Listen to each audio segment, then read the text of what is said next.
Pas une seule voix au Rassemblement national, c'est le message envoyé par Michel Bonus et par la gauche également à Toulon.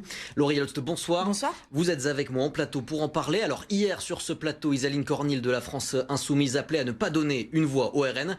Et globalement pour Magali Brunel et Toulon en commun, le message est le même. Oui, tout à fait, Naël, même si José Massy n'a pas saisi la main tendue de la liste Toulon en commun, puisqu'elle a refusé une union.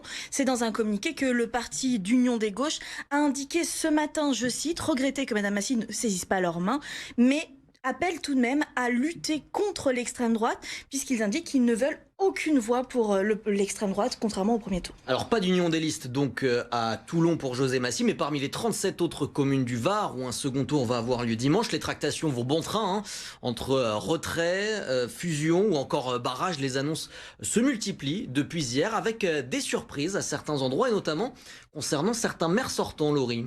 Oui, Naël, exactement. 115 communes ont déjà leur maire, mais donc 38 auront un second tour dimanche et plusieurs d'entre elles viennent d'apprendre le retrait du maire sortant, comme par exemple Saint-Maximin. On en parlait hier. Alain de Canis, arrivé 3e, derrière notamment un candidat du RN, a décidé de se retirer, tout comme le maire du Bossé. Dans la commune, 5 listes sont parties sur la ligne de départ et elles ont toutes fait plus de 10%. Le maire sortant, Édouard Friedler, lui arrivé en 4e position, a décidé d'abandonner. Des maires qui jettent l'éponge ou d'autres qui décident de s'allier à plusieurs listes, comme par exemple à hier, après avoir tenté d'approcher en vain Nicolas Massouko pour lui proposer une alliance selon ce dernier. C'est finalement vers un autre binôme qui s'est formé, une fusion inattendue entre Jean-Pierre Girand, maire sortant arrivé 2e, et François Cornillot, son ancien adjoint à l'urbanisme, qui lui réalisait 8,47% au premier tour.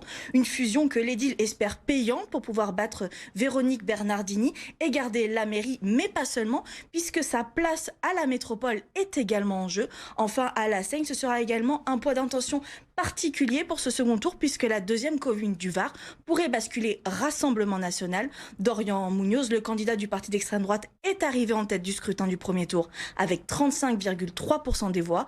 3 autres concurrents ont fait plus de 10% et ils se sont tous maintenus. Le candidat de gauche Stéphane Sacco, mais également 2 membres de la majorité, le maire sortant Joseph Miniti, ainsi que son adjoint à la sécurité Cheikh Mansour. Merci beaucoup Laurie pour tous ces détails.